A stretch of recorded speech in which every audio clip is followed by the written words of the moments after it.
कोथरूड गोळीबार प्रकरण नेमकं काय आहे? कोथरूड इथे एका शिल्लक वादातून गोळीबाराची घटना नुकताच घडली.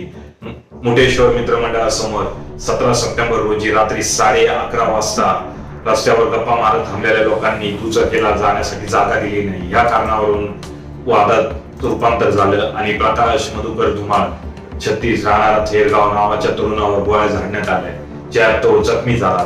त्यानंतर ह्याच आरोपींनी एका जुन्या वादातून आणखीन एक व्यक्तीच्या मानावर कोयत्याने वार करून त्याला गंभीर जखमी केलं.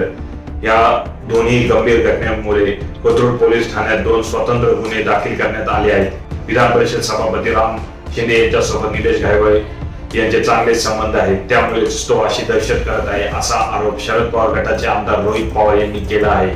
त्यांनी ट्विट करत म्हटलं आहे की विधान परिषद सभापती प्रोफेसर राम शिंदे ज्या गुंडाला राजेरोसपणे विधान भवनात घेऊन फिरतात, त्याच टोळीच्या गाडीला साईड न दिल्याच्या रागातून पुण्यात कोथरूडमध्ये भर रस्त्यात गोळीबार करून एका वाहन चालकाला जखमी केलं.